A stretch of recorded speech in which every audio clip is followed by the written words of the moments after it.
सूरजपुर गांव के एक सुनसान कोने में रामू का मिट्टी का घर था। दीवारें बारिश और समय की मार से दरक चुकी थीं। छत से पानी टपकता था। रामू अपनी पुरानी चारपाई पर लेटा था, चिंता और निराशा में डूबा। उसकी पत्नी सावित्री एक टिमटिमाती लालटेन की रोशनी में पुराने कपड़े सी रही थी। बाहर जंगल की हवा सनसनाहट के साथ गांव को छू रही थी, जैसे कोई अनजानी ताकत सूरजपुर को चेतावनी दे रही हो।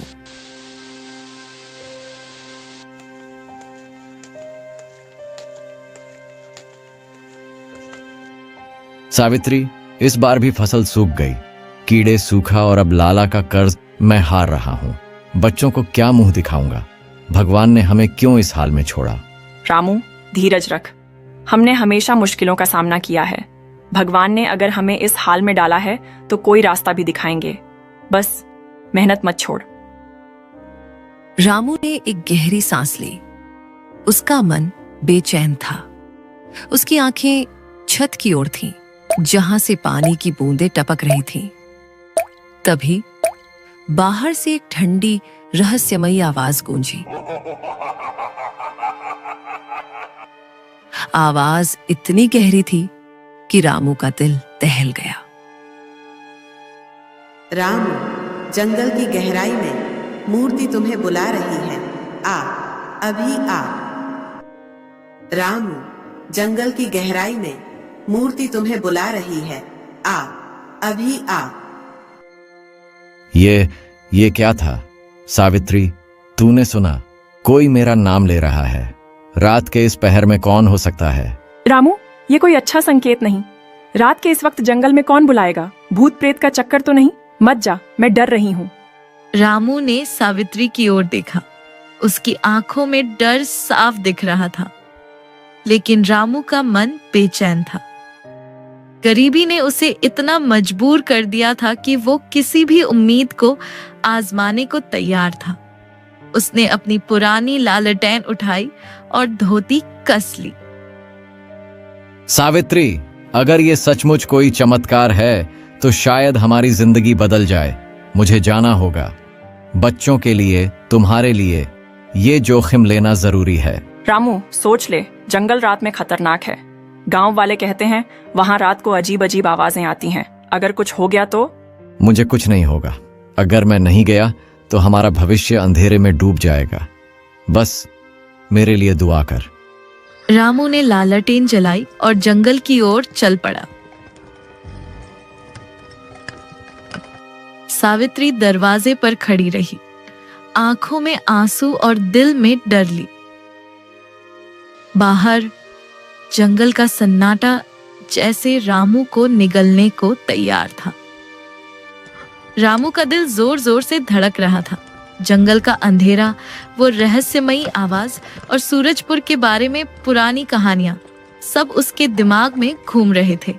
गांव वाले कहते थे कि जंगल में एक प्राचीन मंदिर है, जहां सैकड़ों साल पहले एक जादुई मूर्ति थी जो लालचियों को सजा देती थी। क्या रामू उसी मूर्ति की ओर जा रहा था या ये कोई भ्रम था? जंगल का सन्नाटा इसका जवाब नहीं दे रहा था। रामू जंगल की घनी राहों से गुजर रहा था। पेड़ों की टहनियां हवा में हिल रही थी, जैसे कोई फुसफुसा रहा हो। जंगल में एक अजीब सी गंध थी, मिट्टी, सड़ी लकड़ियों और कुछ अनजाने का मिश्रण। रामू की लालटेन की रोशनी बार बार टिमटिमा रही थी, जैसे कोई अदृश्य शक्ति उसे बुझाना चाहती हो। ये जंगल इतना खामोश क्यों है? क्या वो आवाज सच थी या मैं पागल हो रहा हूं? अचानक एक उल्लू की आवाज गूंजी और रामू का दिल धक से रह गया। उसने देखा, दूर एक पेड़ पर दो चमकती आंखें उसे घूर रही थीं। वो रुक गया, उसकी सांसें तेज थीं। कौन है वहां? दिखाई दो। कोई जवाब नहीं आया, सिर्फ हवा की सनसनाहट थी। रामू ने हिम्मत जुटाई और आगे बढ़ा।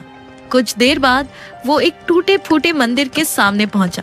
मंदिर की दीवारें बेलों और जड़ों से ढकी थीं, जैसे जंगल ने इसे अपने आगोश में ले लिया हो।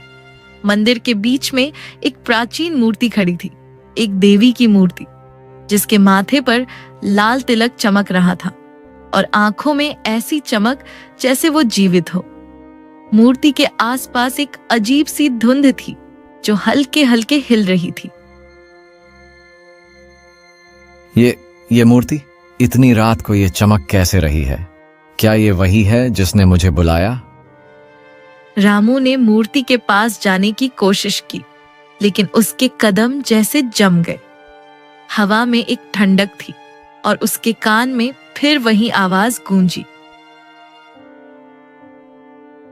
रामू, नजदीक आ, मूर्ति तुम्हारा इंतजार कर रही है। मूर्ति की आंखें अचानक तेजी से चमकी और एक गहरी शक्तिशाली आवाज मंदिर में गूंज उठी। रामू, मैं हूँ प्राचीन देवी कालिका की मूर्ति। सैकड़ों साल पहले मैं इस जंगल में एक शक्तिशाली साम्राज्य की रक्षक थी। मेरी शक्ति ने राजाओं को बनाया और बिगाड़ा। तुम्हारी सच्चाई और गरीबी ने मुझे जगा दिया। मुझे अपने घर ले जा और मैं तुम्हें वह सब दूंगी जो तुम मांगोगे। सचमुच तुम मेरी गरीबी मिटा सकती हो? लेकिन ये सब इतना आसान कैसे? मेरी शक्ति पर शक मत कर रामू। इस जंगल का रहस्य मेरे साथ जुड़ा है।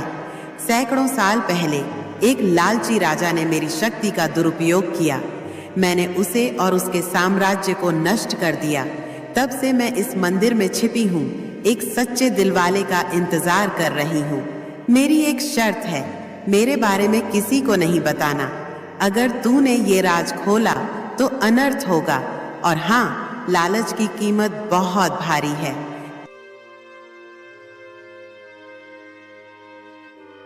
मुझे लालच नहीं चाहिए। मैं बस अपने परिवार के लिए 2 वक्त की रोटी चाहता हूँ। ठीक है, मैं तुम्हारी शर्त मानूंगा। रामू ने मूर्ति को सावधानी से उठाया। वो ठंडी थी, लेकिन उसमें एक अजीब सी गर्मी भी थी। जैसे ही उसने मूर्ति उठाई, जंगल में एक तेज हवा चली और पेड़ों की टहनियां जोर जोर से हिलने लगीं। रामू का दिल दहल गया। ये क्या हो रहा है? क्या मैंने कोई गलती कर दी? जंगल में एक और आवाज गूंजी, जैसे कोई हंस रहा हो। रामू ने पीछे मुड़कर देखा, लेकिन वहां कोई नहीं था, सिर्फ अंधेरा और सन्नाटा। रामू मूर्ति को लेकर घर की ओर चल पड़ा। जंगल का रहस्य उसके साथ चल रहा था। सूरजपुर के लोग कहते थे कि इस जंगल में एक प्राचीन साम्राज्य था जो एक रात में गायब हो गया। कुछ कहते थे कि वो साम्राज्य मूर्ति की शक्ति की वजह से नष्ट हुआ। क्या रामू उसी शक्ति को अपने घर ले जा रहा था? जंगल का हर पेड़, हर पत्ता जैसे उसे चेतावनी दे रहा था। रामू ने मूर्ति को घर के एक अंधेरे कोने में छिपा दिया, पुराने कपड़े से ढककर। सावित्री ने उसे रात को लौटते देखा, लेकिन रामू ने कुछ नहीं बताया। उसकी आंखों में एक अजीब सी चमक थी जो सावित्री को बेचैन कर रही थी।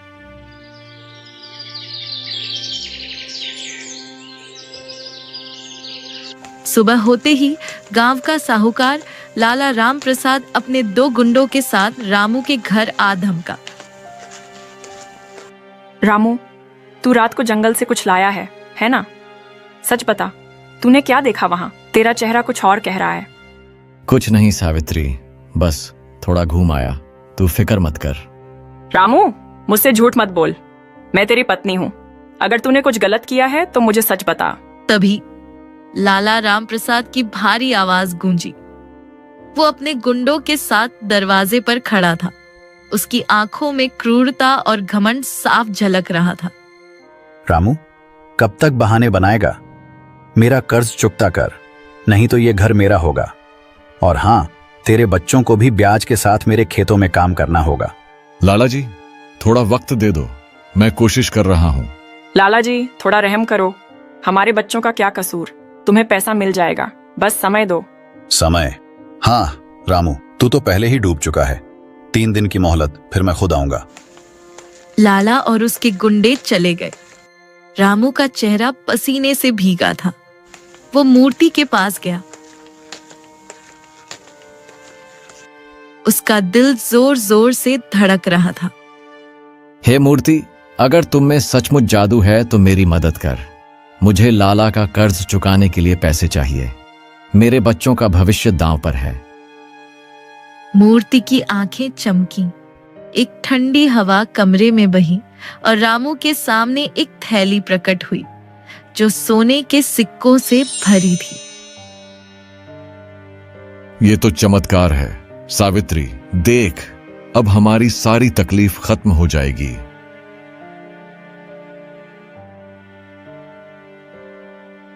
रामू, ये पैसे कहाँ से आए? तूने कोई गलत काम तो नहीं किया? सच बता, नहीं तो मैं बच्चों को लेकर मायके चली जाऊंगी। नहीं सावित्री, ये बस भगवान की कृपा है, तू फिक्र मत कर। रामू ने लाला का कर्ज चुका दिया,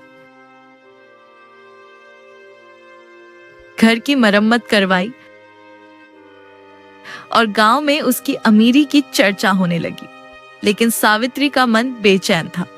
उसे लग रहा था कि रामू कोई भयानक राज छिपा रहा है और गांव का सबसे चालाक और लालची आदमी मंगल ही अब रामू पर नजर रखने लगा था। जंगल का रहस्य जो मूर्ति के साथ शुरू हुआ था अब गांव में फैलने वाला था। रामू की अमीरी की खबर गांव में आग की तरह फैल गई। लोग फुसफुसाते थे कि रामू ने जंगल में कोई खजाना पाया है। कुछ बुजुर्ग कहते थे कि जंगल का मंदिर एक श्रापित जगह है जहां एक लालची राजा की आत्मा आज भी भटकती है। मंगल, जो गांव का सबसे चालाक और लालची आदमी था, रामू के पीछे पड़ गया।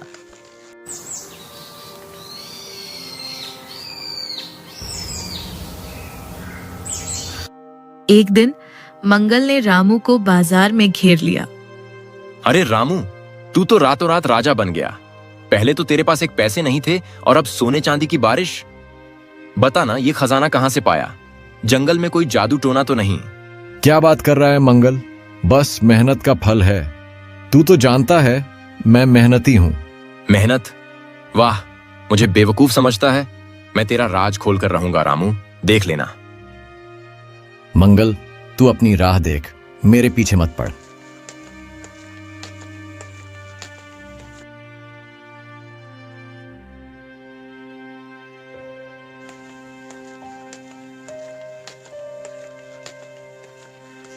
जंगल में मंगल ने मंदिर के खंडहर देखे। वहां की दीवारों पर प्राचीन लेख खुदे थे जो समय के साथ धुंधले हो गए थे। मंगल ने एक पुरानी किताब में पढ़ा था कि मंदिर में एक जादुई मूर्ति थी जो सच्चे दिल वालों को इनाम देती थी, लेकिन लालचियों को सजा। अगर रामू को खजाना मिल सकता है तो मुझे क्यों नहीं? मैं उस मूर्ति को ढूंढ निकालूंगा। मंगल ने मंदिर में घुसने की कोशिश की, लेकिन अचानक एक ठंडी हवा ने उसे घेर लिया।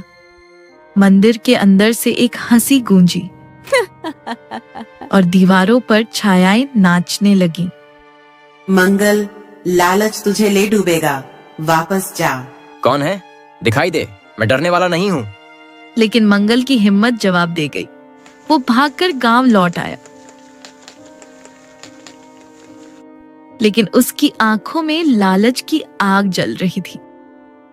मंगल का लालच अब जंगल के रहस्य को उजागर करने वाला था। वो रामू के घर की ताक झांक करने लगा। सावित्री को भी गांव वालों की फुसफुसाहट सुनाई देने लगी और उसका शक गहराने लगा। क्या रामू का राज सुरक्षित रहेगा या जंगल का श्राप अब गांव में फैलेगा? एक रात जब चांद बादलों में छिपा था, मंगल चुपके से रामू के घर में घुस गया। उसने मूर्ति को उस अंधेरे कोने में देख लिया जहां रामू ने उसे छिपाया था। मूर्ति की आंखें हल्के हल्के चमक रही थीं। मंगल की आंखें लालच से चमक उठी। तो ये है रामू का राज। ये मूर्ति, ये जरूर जादुई है। इसे चुराकर मैं भी राजा बन जाऊंगा। जैसे ही मंगल ने मूर्ति को छूने की कोशिश की, मूर्ति की आंखें लाल होकर चमकी और एक डरावनी हंसी पूरे घर में गूंज उठी। मंगल, तेरा लालच तुझे नष्ट कर देगा। ये मूर्ति सच्चे दिल वालों की है, तेरे जैसे लालची के लिए नहीं। दूर हट, वरना सजा भुगतेगा।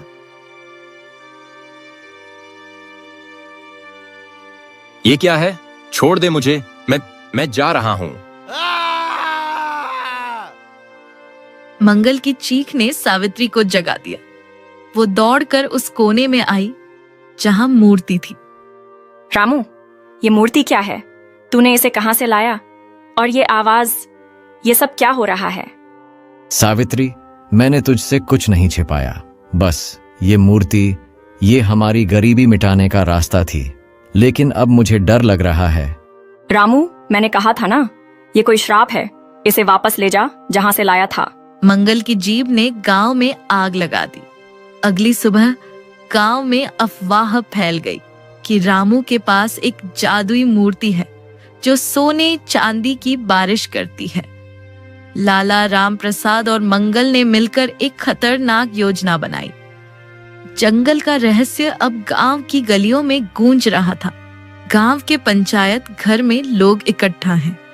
लाला, राम प्रसाद और मंगल ने गांव वालों को भड़काया है। रामू और सावित्री भी वहां मौजूद हैं। माहौल तनावपूर्ण है। गांव वालों, रामू ने हम सबको धोखा दिया है। उसके पास एक जादुई मूर्ति है जो उसे अमीर बना रही है। वो इसे हमसे छिपा रहा है। ये गांव की संपत्ति है, उसे हमें दे देना चाहिए। हाँ, मैंने अपनी आंखों से देखा। वो मूर्ति जादुई है। रामू, अब छिपाने से क्या फायदा? सबको बता, नहीं तो हम तुमसे सच उगलवा लेंगे।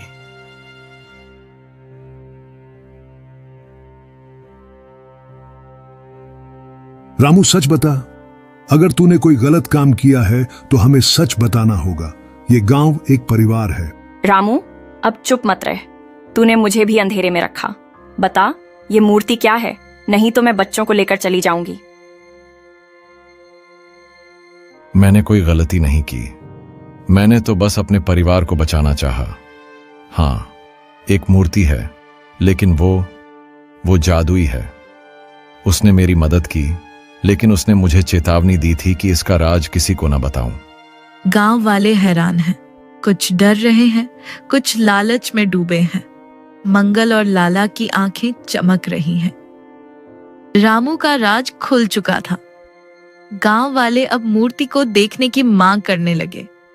लाला और मंगल ने रामू को मंदिर ले जाने का फैसला किया, जहां मूर्ति को वापस रखा जाए। लेकिन जंगल का रहस्य इतनी आसानी से सामने नहीं आने वाला था। रामू, सावित्री, लाला, मंगल और कुछ गांव वाले मंदिर की ओर चल पड़े। जंगल का अंधेरा और सन्नाटा सबको डरा रहा था। मंदिर के पास पहुंचते ही हवा में एक ठंडक फैल गई। मंदिर की दीवारों पर प्राचीन लेख चमकने लगे, जैसे कोई जादुई शक्ति जाग उठी हो। मैंने तुम्हारी शर्त तोड़ दी मूर्ति, मुझे माफ कर दे। रामू, अब मूर्ति को जगा, दिखा ये क्या कर सकती है। अगर ये जादुई है तो हम सब इसका फायदा उठाएंगे। हाँ रामू, अगर तूने हमें धोखा दिया तो तेरा और तेरे परिवार का बुरा हाल होगा। रामू, मैंने तुझसे कहा था, ये मूर्ति मुसीबत लाएगी।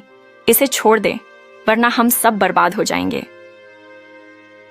मूर्ति की आंखें तेजी से चमकी। एक ठंडी हवा मंदिर को घेर लेती है और एक भयानक गर्जना गूंजी। मंदिर की दीवारों पर छायाएं नाचने लगी, जैसे कोई प्राचीन आत्माएं जाग उठी हो। रामू, तुमने मेरी शर्त तोड़ी। मेरे बारे में दुनिया को पता चल गया। इस जंगल का रहस्य सैकड़ों साल पुराना है। मैंने एक लालची राजा को सजा दी थी और अब लालचियों की बारी है। मेरी शक्ति खत्म होगी, लेकिन लालच की सजा बाकी है। एक तेज रोशनी मंदिर को घेर लेती है। लाला और मंगल, जो मूर्ति की ओर लपके थे, एक चीख के साथ गायब हो गए। मंदिर की दीवारों पर लिखे लेख चमकते हुए गायब हो गए। गांव वाले डर से भाग खड़े हुए। मूर्ति धीरे धीरे हवा में गायब हो गई। मैंने बहुत बड़ी गलती कर दी, मुझे माफ कर दो। मुझे आपको अपने घर नहीं ले जाना चाहिए था, मुझे माफ कर दो। रामू, अब सब खत्म हो गया, चल हम फिर से शुरुआत करेंगे। जंगल का रहस्य फिर से खामोश हो गया। मूर्ति गायब हो गई और साथ ही गायब हुए लालच की आग में जलने वाले लोग। रामू और सावित्री ने फिर से मेहनत शुरू की। गांव में शांति लौट आई, लेकिन मंदिर आज भी सूरजपुर के जंगल में खड़ा है, खामोश और रहस्यमय। क्या वो मूर्ति सचमुच थी या एक सबक? ये सवाल सूरजपुर के लोगों के दिलों में आज भी गूंजता है। रामू और सावित्री ने फिर से अपने खेतों में मेहनत शुरू की। गांव वालों ने भी इस घटना से सबक लिया। लालच की आग में जलने वालों का कोई अता पता नहीं चला। मंगल और लाला का नाम गांव की कहानियों में एक चेतावनी बन गया। जंगल का रहस्य जो मूर्ति के साथ